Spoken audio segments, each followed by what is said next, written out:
Le plus difficile pour les personnes qui ont été abusées n'est pas l'abus, mais la relation qu'ils vont nouer avec cette histoire pendant des années après que ce soit arrivé.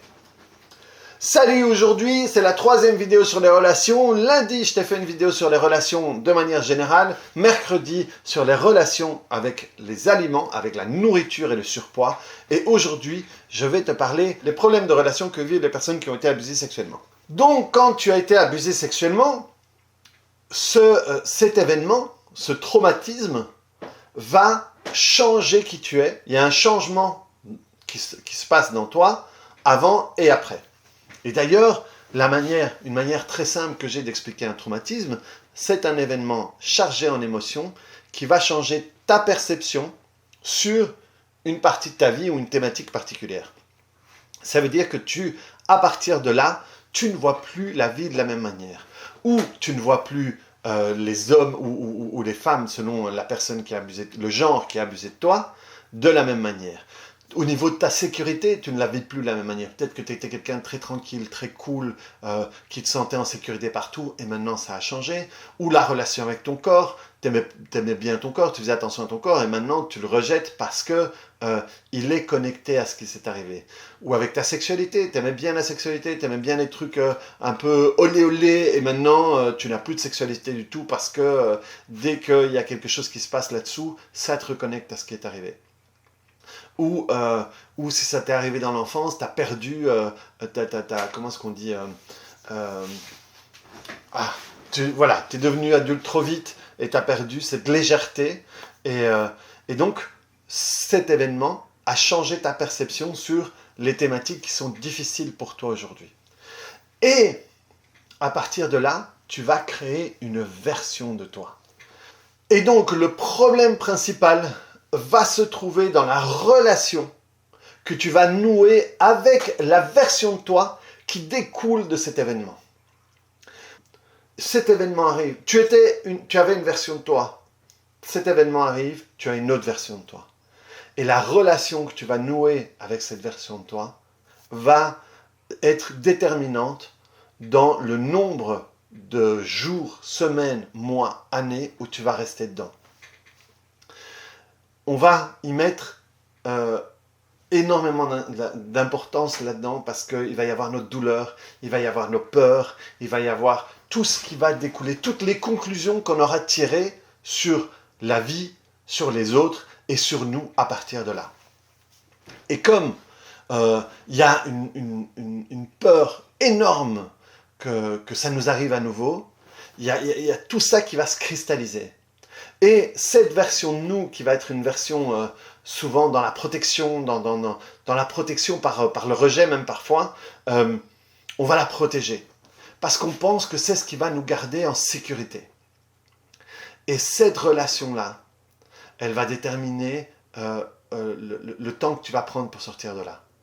Parce que les conclusions que tu as tirées par rapport à cet événement-là sont par rapport à cet événement-là, et pas la vie. Pas la vie, pas tous les gens, pas tous les hommes, pas tous les chauffeurs de Uber, pas tous les... Mais on a tendance à faire une généralité pour se protéger. Et tu vas voir que si tu peux rencontrer des personnes qui... je vais bientôt poster le témoignage d'une personne qui a fait l'accompagnement avec moi et qui parle d'un avant-après. Si tu parles aux personnes qui ont pu se libérer de tout ça, elles vont te dire à quel point elles ne sont plus la même que cette version d'elles qu'ils ont créée. Pour elles, c'est faux tout ça. C'est des histoires qu'elles se racontaient. Et si tu es dans ce cas-là, comme à chaque fois, c'est des choses peut-être un petit peu embêtantes à entendre. Parce que on a envie de dire oui, mais c'est facile ou quoi que ce soit. Mais c'est une telle libération. C'est une telle libération quand tu sors de là. Parce que le problème, c'est que cette version de toi, elle fait plus honneur à ce qui est arrivé et à la personne qui te l'a fait que à toi vraiment. Pour t'honorer toi, le mieux c'est que tu puisses te sortir de là. C'est que tu puisses casser cette relation et au contraire nouer une relation avec le toi que tu veux être, avec le toi libre, avec le toi en pleine puissance de ce que tu es. Et c'est pour ça que moi, ça m'est arrivé 2-3 fois dans ma carrière.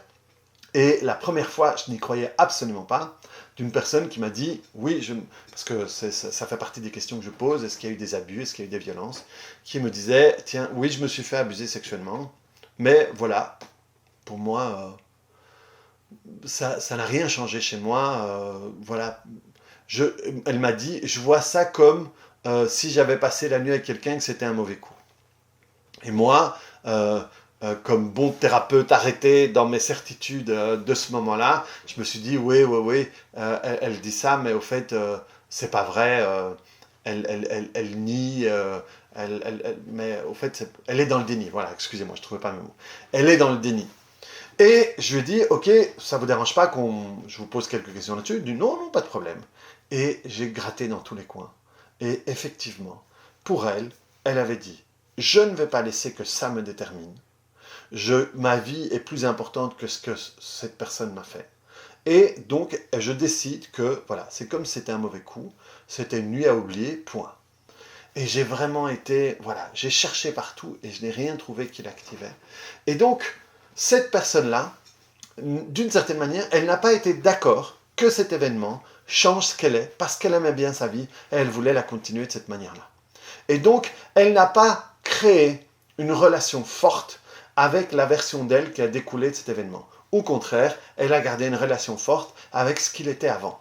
Et donc, les gens qui, d'une certaine manière inconsciente, décident non, ça ne va pas avoir d'impact sur moi, eh bien, ne vivent pas ça.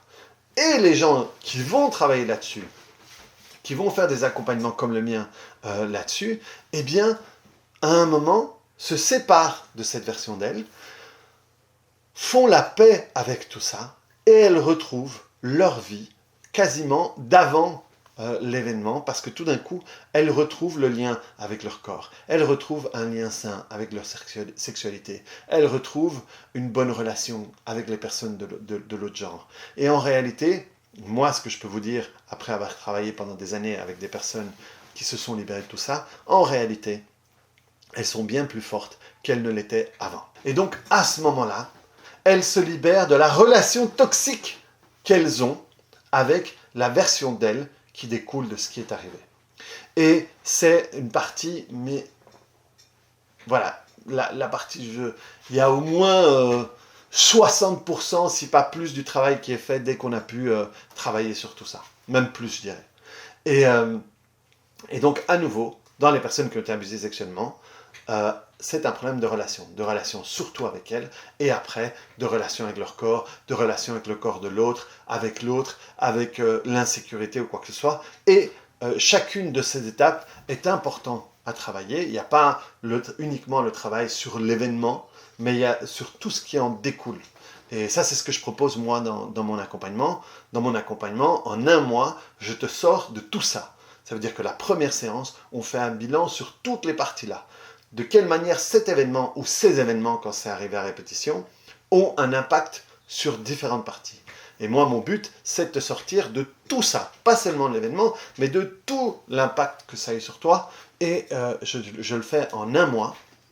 Et je peux tellement me permettre de le dire en 1 mois que je suis tellement sûr que c'est garanti ou remboursé. Donc, si ça t'est arrivé, réfléchis un peu. Ok, quel impact? Quelle est la relation avec mon corps aujourd'hui? Quelle est la relation avec l'autre genre ou le genre qui m'a agressé sexuellement? Quelle est la relation avec la sécurité? Quelle est la relation avec la version de moi qui découle de tout ça? Et tu auras déjà plein d'informations sur lesquelles tu pourras travailler pour pouvoir sortir de la cellule dans laquelle tu te trouves après que ce soit arrivé. Donc voilà les amis, voilà cette semaine qui se termine sur les relations. On se retrouve la semaine prochaine pour d'autres thématiques. Et si ça vous parle, n'hésitez pas à mettre des commentaires, à cliquer sur le bouton j'aime et à vous abonner si ce n'est pas encore fait. Et je t'invite à voir cette vidéo-là, qui est la vidéo de la semaine dernière, qui peut te donner pas mal d'autres informations sur cette thématique. Salut!